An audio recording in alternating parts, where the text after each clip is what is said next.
संसद का बजट सत्र आज से शुरू हो रहा। उससे पहले राष्ट्रपति द्रौपदी मुर्मू ने संसद के दोनों सदनों को संबोधित करते हुए मोदी सरकार के 10 साल के कामकाज का हिसाब किताब दिया। इस दौरान उन्होंने कहा कि बीता वर्ष भारत के लिए ऐतिहासिक उपलब्धियों से भरा रहा। हमारी सरकार ने रिफॉर्म, परफॉर्म और ट्रांसफॉर्म के अपने कमिटमेंट को लगातार जारी रखा है। इस दौरान उन्होंने कहा, बीता वर्ष भारत के लिए ऐतिहासिक उपलब्धियों से भरा रहा। हमारी सरकार ने रिफॉर्म, परफॉर्म और ट्रांसफॉर्म के अपने कमिटमेंट को लगातार जारी रखा है। तो 10 साल में कौन कौन सी उपलब्धियां रही उसे बताते हुए द्रौपदी मुर्मू ने 370 से लेकर राम मंदिर तक का जिक्र किया और बताया कि किस तरह से भारत में तमाम ऐतिहासिक कदम हमारी सरकार ने उठाए।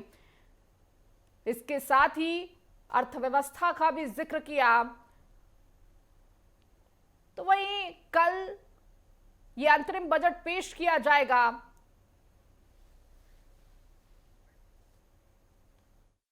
मेक इन इंडिया और आत्मनिर्भर भारत अभियान हमारी ताकत बन चुकी है। भारत आज दुनिया का दूसरा सबसे बड़ा मोबाइल फोन निर्माता है।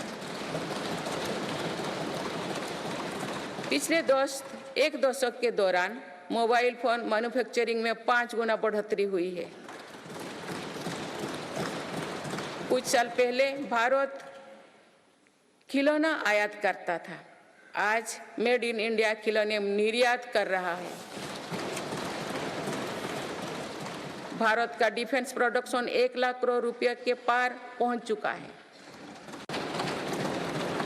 मत्स्य पालन क्षेत्र में 38,000 करोड़ रुपए से अधिक की योजनाएं चलाई जा रही है, जिसके कारण मत्स्य उत्पादन पिछले 10 साल में 95 लाख मीट्रिक टन से बढ़कर 175 लाख मीट्रिक टन यानी लगभग 2 गुना हो गया है।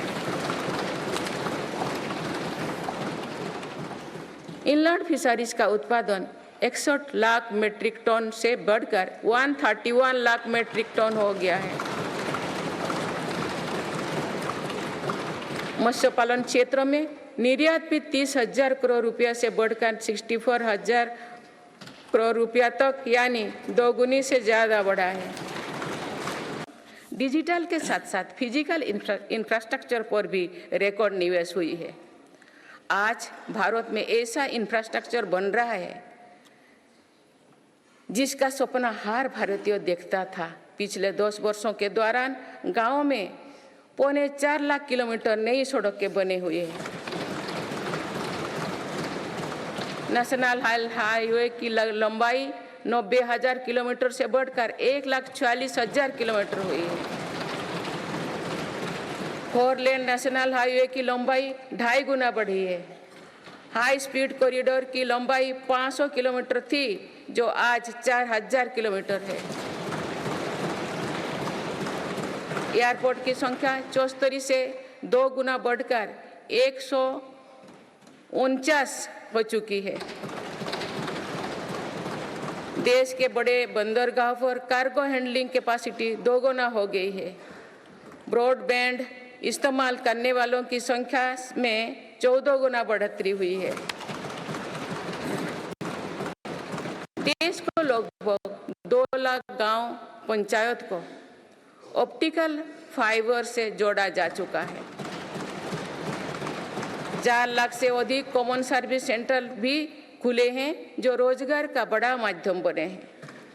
देश में 10,000 किलोमीटर गैस पाइपलाइन भी बढ़ाई गई है। भारत रेलवे के 100% इलेक्ट्रिफिकेशन के बहुत निकट है।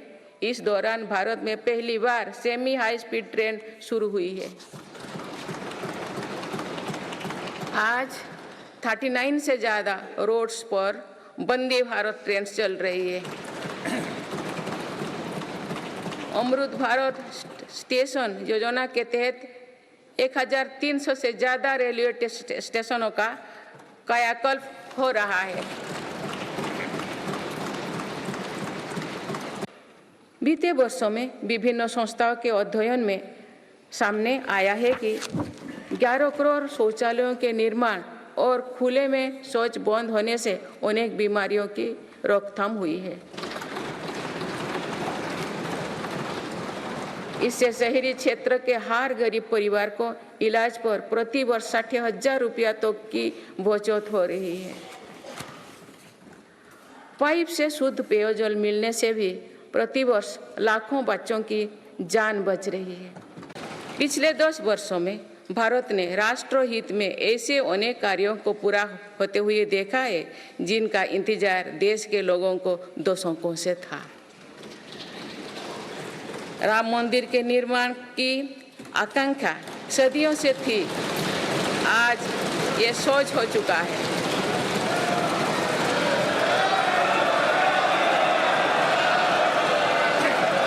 भारतीय सेना में पहली बार चीफ ऑफ डिफेंस स्टाफ की नियुक्ति भी हुई है।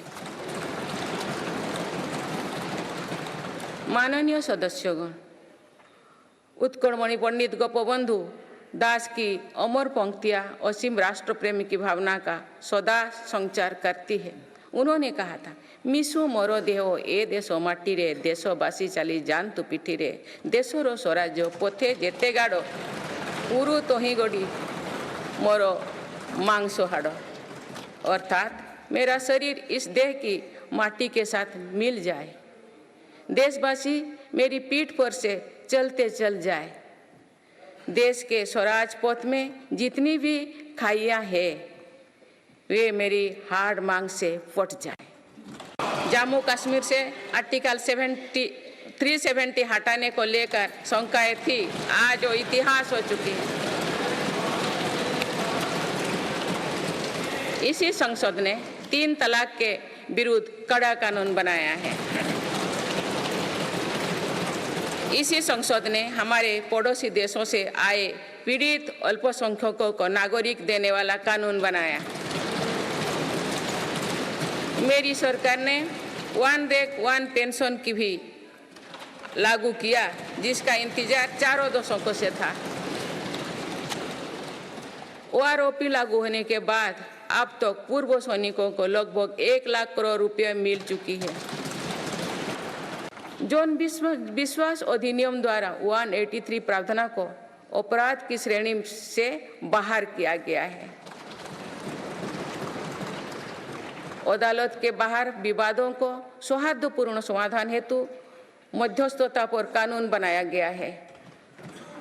वन और पर्यावरण विभाग से क्लियरेंस मिलने में जहां 600 दिन लगते थे, वहां आज 75 दिन से भी कम समय लगता है। माननीय सदस्यगण, हमारे एमएसएमई सेक्टर को भी रिफॉर्म्स का बहुत अधिक लाभ हो रहा है। आप अवगत है कि हमारे एमएसएमईज में आज करोड़ों देशवासी काम कर रहे हैं। एमएसएमईज और लघु उद्यमियों को सशक्त करने के लिए मेरी सरकार पूरी प्रतिबद्धता से काम कर रही है। एमएसएमई की परिभाषा का विस्तार किया गया है। नई परिभाषा में निवेश और टर्नओवर को समाहित किया गया है। आज उद्यम और उद्यम आशिष्ट पोर्टल पर लगभग 3.5 करोड़ एमएसएमई रजिस्टर्ड है। बीते वर्षों में एमएसएमईज के लिए क्रेडिट गारंटी स्कीम के तहत करीब 5 लाख करोड़ की गारंटी स्वीकृति की गई है। तो बजट सत्र के दौरान शुरुआती संबोधन में आप राष्ट्रपति को सुन रहे थे, क्या कुछ कहा और भी क्या कुछ तमाम बड़ी बातें कही वो आपको सुनवाएंगे। लेकिन उससे पहले इस बीच दिल्ली से बड़ी खबर आ रही है, जहां सीएम अरविंद केजरीवाल को ईडी का समन। ईडी ने फिर जारी किया अरविंद केजरीवाल को समन। शराब घोटाले में ईडी ने जारी किया समन। ईडी ने 2 फरवरी को पूछताछ के लिए बुलाया अरविंद केजरीवाल को। ईडी का ये 5वां समन है। 4 बार पहले ईडी जारी कर चुकी है समन, तो ये 5वां समन ईडी की तरफ से जारी किया गया है दिल्ली के सीएम अरविंद केजरीवाल को। तो एक बार फिर से सीएम अरविंद केजरीवाल की जो मुश्किलें हैं वो बढ़ती हुई नजर आ रही हैं, क्योंकि ईडी लगातार उनसे पूछताछ कर रही है। शराब घोटाले में ईडी ने ये समन जारी किया है और ईडी ने 2 फरवरी को पूछताछ के लिए बुलाया है। देखिए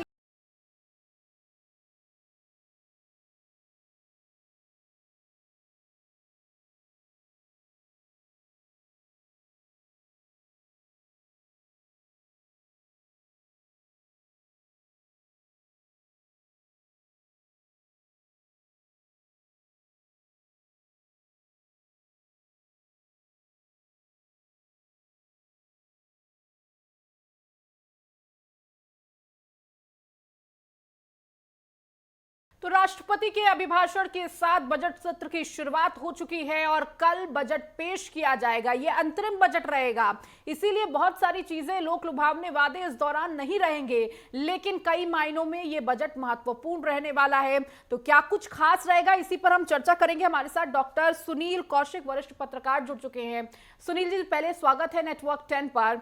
जिस तरह से अंतरिम बजट की बात हो रही है, लेकिन उससे पहले राष्ट्रपति का अभिभाषण आपने भी सुना होगा।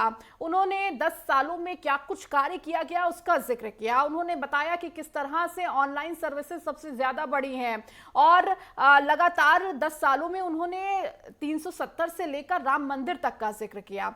दूसरी तरफ अगर प्रधानमंत्री के जब उन्होंने जनता के नाम संदेश दिया तो उन्होंने कहा कि ये सिर्फ अंतरिम बजट है, पूर्ण बजट भी वही पेश करेंगे, और साथ ही साथ विपक्ष को भी चेतावनी दी कि आप तर्क रखिए लेकिन हुड़दंग मत करिए। किस तरह से देख रहे हैं? निश्चित तौर से राष्ट्रपति जी का अभिभाषण बहुत ही समझदारी पूर्वक कहें, और 10 साल में जो भी सरकार ने बड़ी बड़ी बातें रखी देश के सामने, तमाम कानूनों को बदलने का काम रहा हो, श्री राम मंदिर की उन्होंने परिकल्पना को किस तरीके से कहा महामहिम राष्ट्रपति जी ने, रोड की बात की हो, ट्रिपल तलाक की बात की हो, 370 हटाने की बात कही हो, कोरोना काल का भी उन्होंने जिक्र किया, किस दौर से ये देश गुजरा है। तमाम विश्व स्तर की समस्याओं को लेकर के जो देखा कि पिछले 2 वर्ष से विश्व तमाम देश ऐसे हैं जो निश्चित तौर से युद्ध लड़ रहे हैं, फिर भी महंगाई को किस तरीके से देश ने कंट्रोल किया, ये सब बातें महामहिम ने बड़ा बारीकी से रखी। और निश्चित तौर से जो आपने बात कही, ये भी बड़ा महत्वपूर्ण है। राष्ट्रपति ने कहा कि बिल्कुल तार्किक चीजें संसद में होनी चाहिए, हो हल्ला नहीं होनी चाहिए।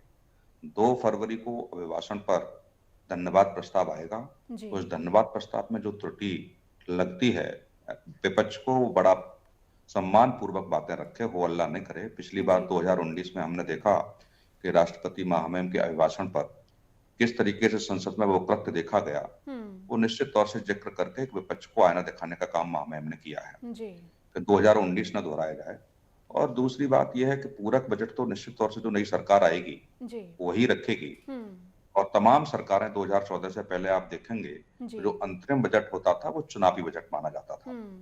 देश की जनता को प्रभावित करने के लिए, वोट बैंक को अपने को प्रभावित करने के लिए बजट लाए जाते थे, चाहे प्रदेशों के जिक्र करें चाहे केंद्र का जिक्र करें। लेकिन 2014 के बाद 2019 और 2024 में ये सब चीजें निश्चित तौर से सिरे से खारिज कर दी हैं केंद्र सरकार ने। और जो बातें महामहिम ने रखी, विपक्ष की जिम्मेदारी भी बनती है। ऐसा कुछ है जहां महामहिम ने कुछ गलत कहा हो, कुछ ऐसे आंकड़े रखे हों जहां विपक्ष सहमत न हो। 2 फरवरी को धन्यवाद प्रस्ताव पर सारी बातें शालीनता पूर्वक देश के सामने रख सकते हैं, लेकिन केवल हल्ला काट के, जहां देश की बात देश को समझ में ना आए, हम लोगों की समझ में ना आए, और जो बाकायद पिछली बार विपक्ष ने किया था उस तरीके से इस बार विपक्ष करेगा, तो निश्चित तौर से हम कहेंगे कि ये जनता के लिए बहुत अच्छी बात नहीं है, देश के लोकतंत्र के लिए बहुत अच्छी बात नहीं है। तो महामहिम ने जो बातें कही, निश्चित तौर से मैं फिर दोहरा रहा हूँ उसी बात को लेकर के। 10 साल में जो मोदी सरकार ने कहा और किया, उसका एक रोड मैप देश की जनता के सामने रखा है। कौन से बड़े वायदे थे जहां लगता था देश की सरकारों को ये कभी नहीं हो सकते, 370 का उन्होंने बड़ा सम्मान पूर्वक जिक्र किया कि अब वो इतिहास बन गया है। निश्चित तौर से सरकार इसको छूने से डरती थी, और बहुत सारे ऐसे बयान वहां से आते थे जम्मू कश्मीर से, जहां केंद्र में बैठी हुई सरकारें निश्चित तौर से हाथ लगाने का काम नहीं करती थी। श्री राम मंदिर का उन्होंने जिक्र किया। श्री राम मंदिर सदियों पुराना बड़ा प्रकरण था, तमाम करोड़ों भारतीयों की भावना जुड़ी हुई थी, बड़ा सम्मान पूर्वक। और उन्होंने कहा हमारे सौभाग्य की बात है कि हमारे आंखों के सामने मंदिर का शिलान्यास हुआ, हमारे सामने ही मूर्ति स्थापना हुई।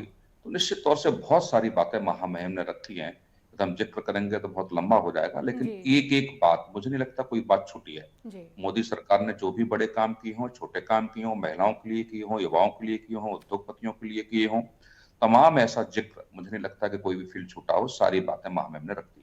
ठीक है, बहुत शुक्रिया सुनील जी हमारे साथ जुड़ने के लिए और इन तमाम बातों को रखने के लिए। तो जिस तरह से अब सबकी नजर अंतरिम बजट पर है कि क्या कुछ खास रहेगा इस